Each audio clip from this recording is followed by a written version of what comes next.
हरि ओम।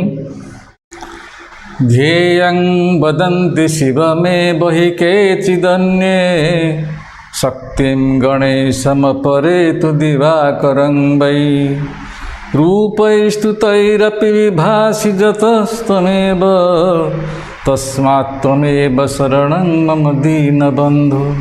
नमो नमः। अहं डॉक्टर निरंजन दास ढेंकानाळात् सर्वेषां स्वागतं करोमि।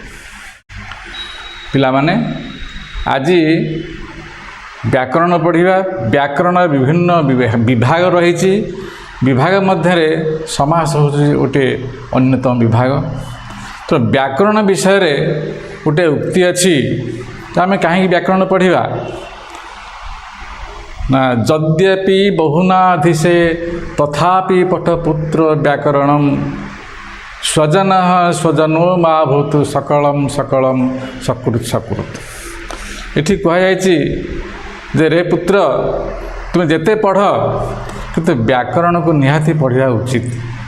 कहीं जदि व्याकरण पढ़िब ताहले शुद्ध शब्द आम लिखिपर।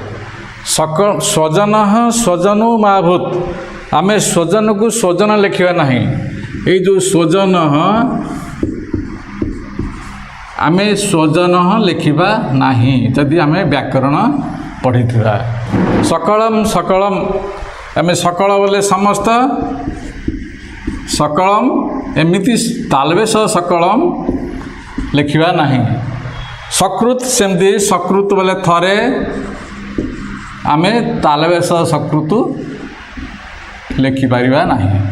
तेणु स्वजन स्वजन बाभूत सकलम सकलम सकृत सकृत।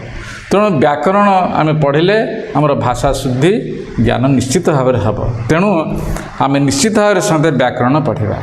तेबे आज जो विभागटी नि हूँ समास।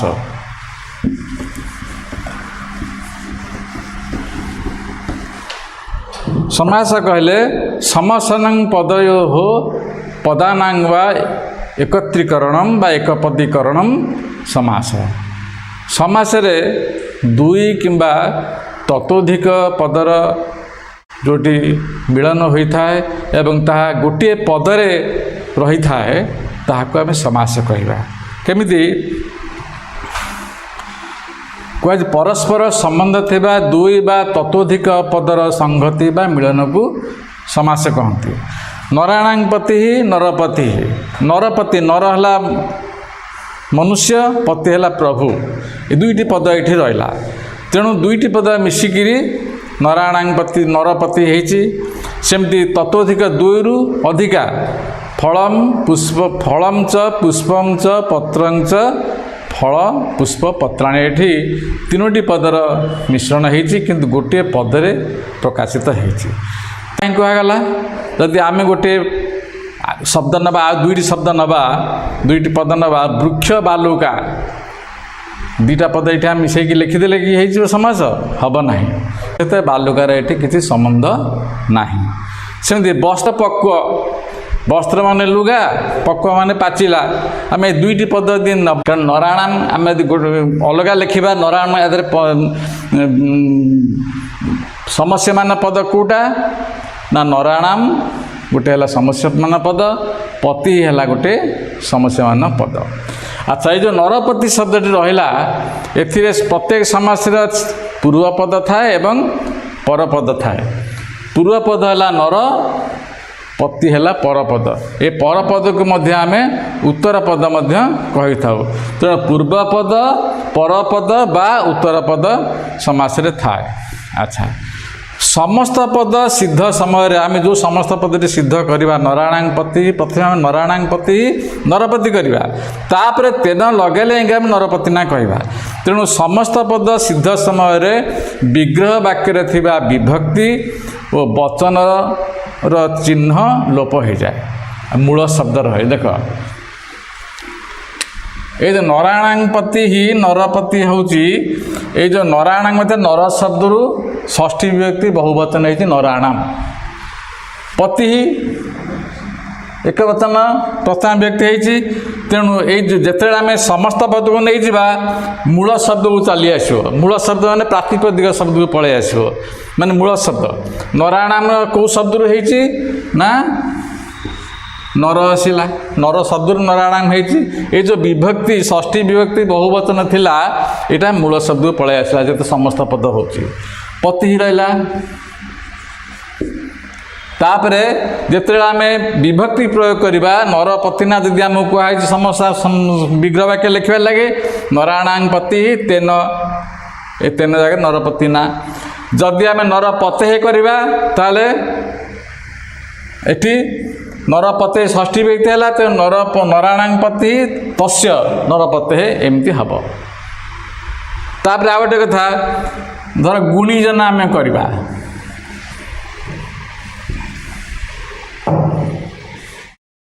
गुणीजन रे आम ये समस्त पद कर दौचु गुणिनी शब्द आसूची तापरे नर इत होकर लोप होकर गुणीजन होमें दीर्घकार कले भूल हो जाऊँगी तेणु समस्त पदरे मूल शब्दटा को ये आने पड़ो तापर आम अन्य शब्दटा परशब्द लगे जाकि हम तेणु गुणीजन ये हर्षकार गुणीजन है तेणु यही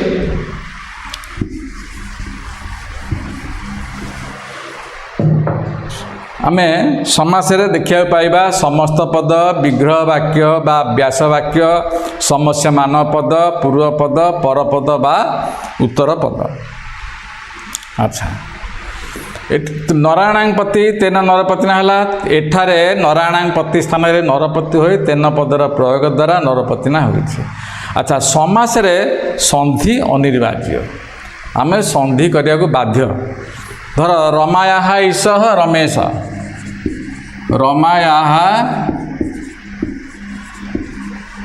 ईशः आम ये रमायाः ईशः करुचे एक समस्त पद हम ये रमा ईश आम लिखा रमा ईश ये रमा ईश शब्द आम लिखला कौन हो संधि नक आम ताले आमको भल शुभ ना तेणु समास रे संधि अनिर्वार्य जोटी दरकार जदि संधि आसीगला संधि नियम आम संधि करा बाध्य तेणु रमा ईश ये आकार इकार मिसिक रमेश है।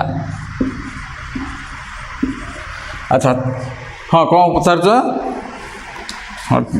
समास आ संधि विषय पार्थक्य कौन ठीक अच्छे संधि रे कौन होची से दुईटी पद मिलन होची किंतु संधि रे कौन होची पूर्व जो पद रहा पूर्व पदर पर अक्षर बा शेष जो रही शेष अक्षर से स्वर शब्द होता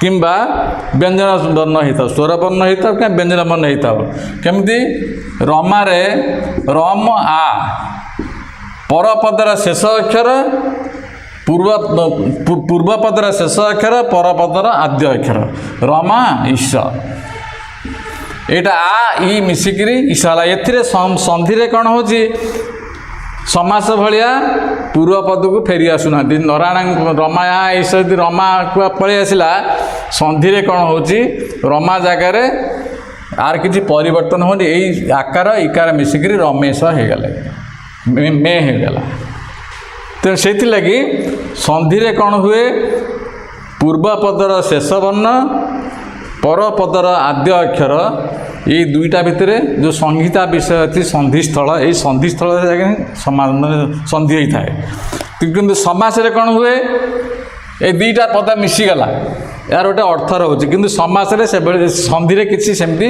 अर्थ ना ये अर्थ शब्द जो रहा ये शब्दटा ये तार अर्थ अलग यार अर्थ अलग या दुईटा अर्थ मिसिक गोटा कौन से अर्थ को प्रकाश कर नुहे तेणु समास रे आम संधि करने को बाध्य।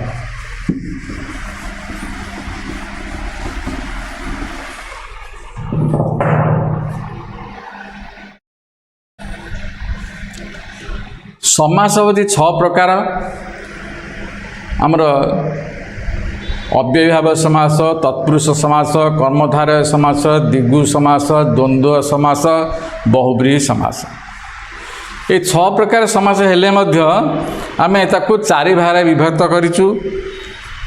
1 रे पूर्वपद प्रधान 2 रे परपद प्रधान तीन रे उभय पद प्रधान एवं चारि रे अन्य पद प्रधान। ये चारि भाग जो आम विभक्त कलु पूर्व पद प्रधान होची अव्ययीभाव समास। पूर्व पद प्रधान है अव्ययीभाव समास। अव्ययीभाव समास कहीं ना से पूर्व पदर उपरे अर्थर प्राधान्य रही था। उपकूलम कूलस्य समीपम उपकूलम एठी कौन होची ना उपरे जो अव्यय पद रहा उपरे तार अर्थर प्राधान्य रोचे तेणु अव्ययभाव समास होची पूर्व पद प्रधान। परपद प्रधान तत्पुरुष समास कर्मधारय समास और दिगु समास ये तीनोटी होची परपद प्रधान। केमिति नारायणांपति ही नरपति ये पति शब्द पर ही अर्थर प्राधान्य रोच। नारायणां पति ही नरपति पूर्व पद ये नर रहा किंतु पति शब्द जोटा रहा ये पति मैंने प्रभु नरपति बोले राजा को बुझेला तेणु एठी पति शब्दर उपरे प्राधान्य रोथबारु ए हला तत्पुरुष समास होची परपद प्रधान। आ कर्मधारय समास नीलोत्पलम नीलोत्पलम उत्पलम अर्थ पद्म नीलोत्पलम नीलपद्म तेणु ये नील रंगर पद्म को ये कहुच्छी तेणु उत्पल शब्दर अर्थ ये प्रधान रही। दिगु समास त्रिभुवनम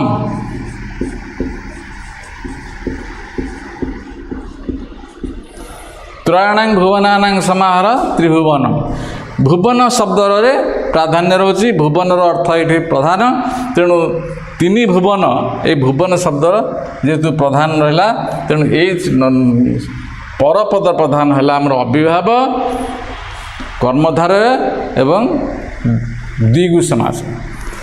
अच्छा उभय पद प्रधान होची द्वंद्व समास। द्वंद्व केतक द्वंद्व लिखते किंतु द्वंद्व समास सीटा उभय पद प्रधान। राम गोपाल रामस गोपालस इति रामश्च राम च गोपालः च इति राम गोपाल।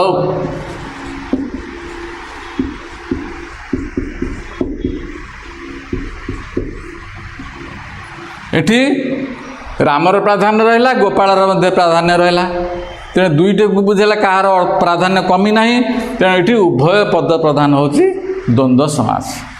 अन्य पद प्रधान है बहुब्रीहि समास। केमती बीणा पाणी बीणा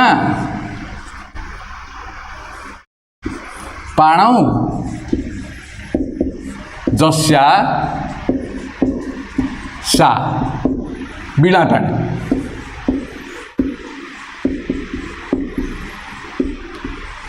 बीणा पाणी बीणा हूँ गोटे बाद्य विशेष पानी है हाथ ये जो बीणार समस्त पदरे बीणार अर्थ ना कि पानीर अर्थ ना ये सरस्वती को बुझेला तेणु बहुब्रीहि समास होची अन्य पद प्रधान समास।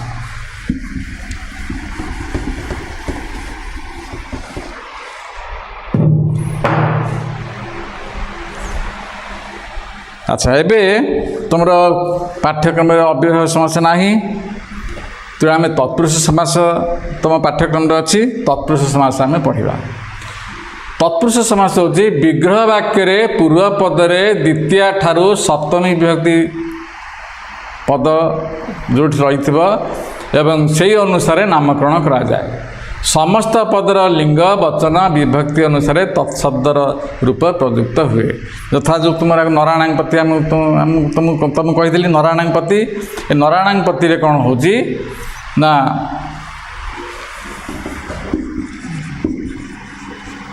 नराणां पति नरपति एथिरे कौन अच्छी षष्ठी विभक्ति है यहाँ पूर्व पदटा जो विभक्ति हो समस्त पदटा से ही तत्पुरुष समास हम तेणु नराणां पति नरपति यह षष्ठी तत्पुरुष समास तेणु द्वितीय पूर्व पदटा जो विभक्ति हो तत्पुरुष समास से नामकरण हम कहीं ना पूर्व पद यदि द्वितीय विभक्ति होता द्वितीय तत्पुरुष समास हम पूर्व पद यदि तृतीय होता तृतीय तत्पुरुष समास हम एमती तेरे द्वितीय तत्पुरुष समास कौन हुए विग्रह वाक्यर पूर्व पदरे द्वितीय विभक्ति हो से द्वितीय पद विभक्ति कौन कौन थे हम द्वितीय विभक्ति ना श्रित गत आपन्न अतीत इत्यादि शब्द यदि थी ताले द्वितीय तत्पुरुष समास हम देख गुहां श्रित गुहाश्रित गुहां ये श्रित शब्द रहा गुहां श्रित गुहाश्रित गुहा अर्थ गुंफा श्रित माने आश्रय कर गुहारे जे आश्रय कर गुहाश्रित तेणु गुहाश्रित सिंह गर्जति तेणु गुंफारे आश्रय कर रही सिंहटी गर्जन करुचे शरणम आपन्न शरणापन्न ये आपन्न शब्द डाक प्रत्यायंत पद तेणु शरणम आपन्न शरणापन्न जन रक्षणीय शरणागत जो लोकटी ताकू रक्षा करवा उचित सेमती मनः गतं मनोगतं मन शब्द द्वितीय व्यक्ति ये मनः गतं द्वितीय व्यक्ति मनः गतं मनोगतं यहाँ मतलब द्वितीय व्यक्ति पूर्व पदटा तेणु मनो गतम मनोगतम शोकम सोढ़ुं राम असमर्थ ये सीतावनगमन में मनोगत शब्दटी रही तेणु से उदाहरण ये अणा जाइए तेणु मनोगतम शोकम सोढ़ुं राम असमर्थ मनरे थिबा शोक को सह्या रामचंद्र असमर्थ अटंती अच्छा इन प्रत्यांत पद जोगरे द्वितीय तत्पुरुष समास होता है जदि पर पदटा इन प्रत्यांत पद थी ताहले पूर्व पदटा द्वितीय विभक्ति निश्चित भाव हम कौन ना ग्रामम गमी छात्र न आगत ग्रामम गमी समास होगला ग्राम गमी सेमती ग्रामम जाई ग्राम जाई स्तन्यं पाई स्तन्य पाई जो जाई पाई गमी एगुड़ा सब हूँ इन प्रत्यांत पद इन प्रत्यांत पद थिले पूर्व पदटा द्वितीय विभक्ति होइथिबो तेणु द्वितीय विभक्ति होइथिले सेठी आमे द्वितीय तत्पुरुष समास कहि परिबा सनंत सनंत शब्द अर्थ होची जोटा इच्छा करुवा पिपटी सती पढ़ा को इच्छा करुच्ची जिगमी सती जीवाकू इच्छा करुच्ची तेणु सनंत इच्छा करुवा पद प्रयोग में द्वितीय तत्पुरुष हुए ज्ञानं पिपासु ज्ञान पिपासु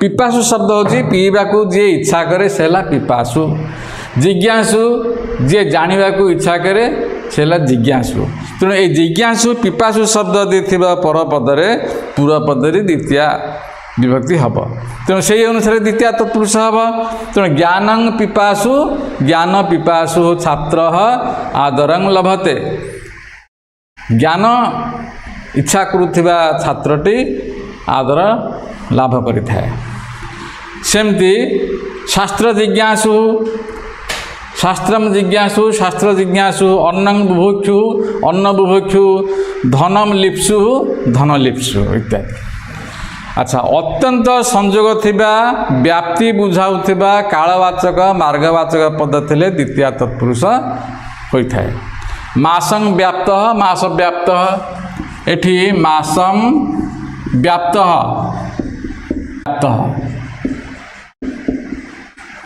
एठी द्वितीय पूर्व पदरा द्वितीय व्यक्ति तेणु व्याप्त ये रहा तेणु ये दुईटा हूँ जो आमर कालवाचक शब्द अत्यंत संयोग थे अर्थात मासर कौन गोटे दिन उणा नुहे सबुदिन तेणु मासं व्याप्त मास व्याप्त सेमती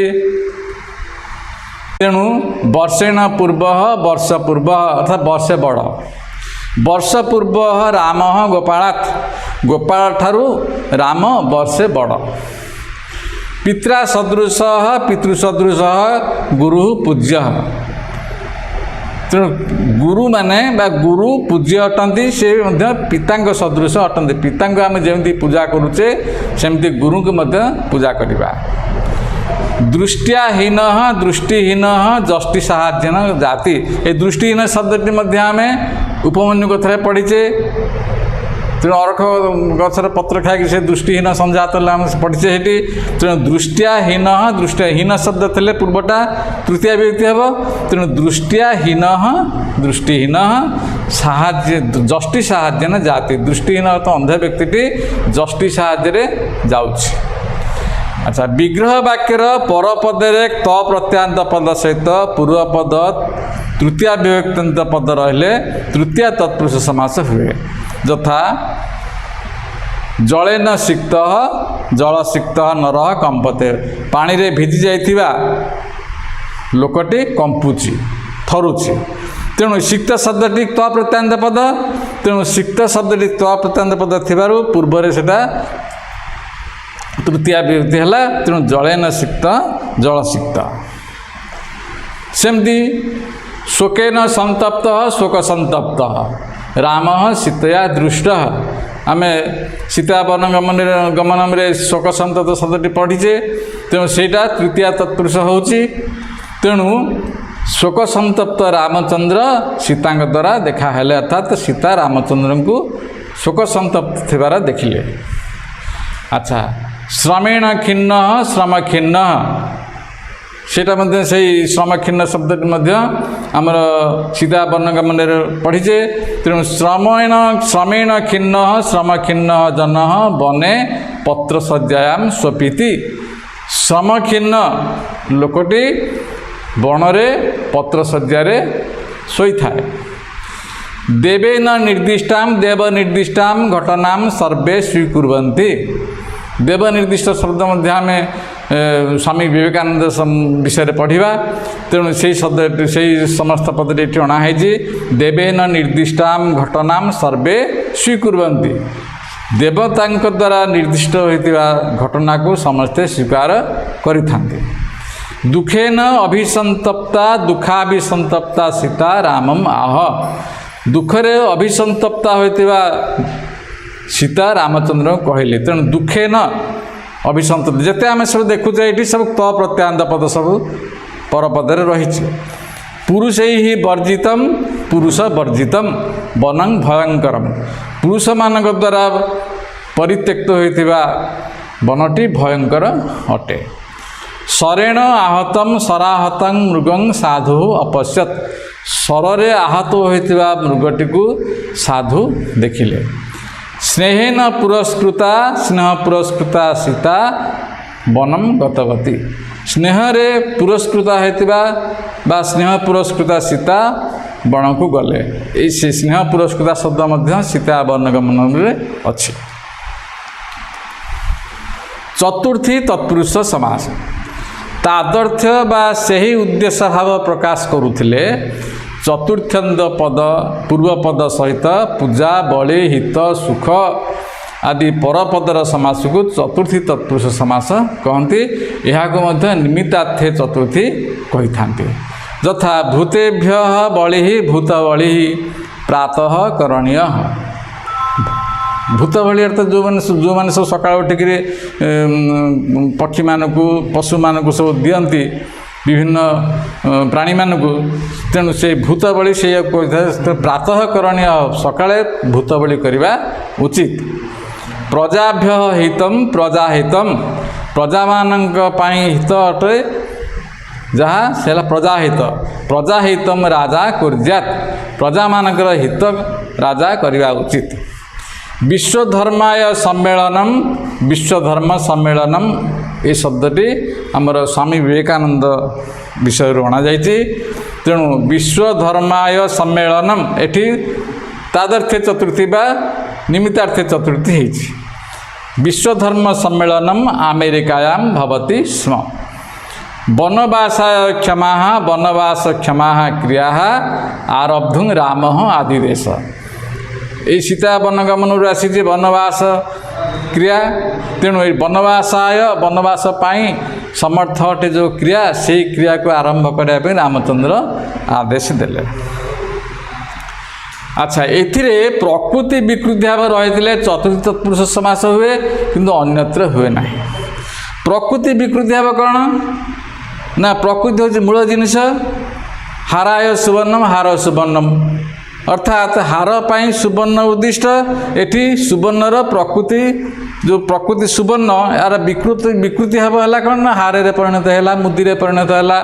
तेणु एठारे प्रकृति विकृति भाव रही, तेणु हार सुवर्णम एठी चतुर्थी तत्पुरुष समास है। किंतु अश्वस्य घास अश्वघास एठी चतुर्थी तत्पुरुष समास है नहीं। कारण अश्वस्य घास अश्वघास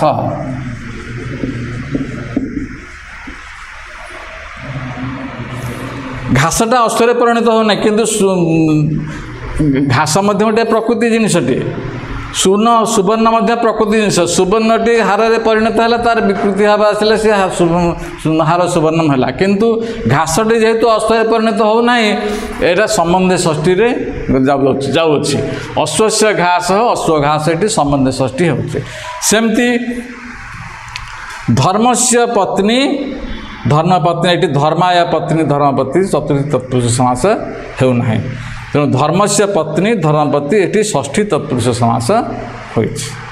तेणु जोटी प्रकृति विकृति भाव थिब सेठी चतुर्थी तत्पुरुष समास हम, जोटी प्रकृति विकृति भाव नथिब सेठी चतुर्थी तत्पुरुष समास हेब नाही।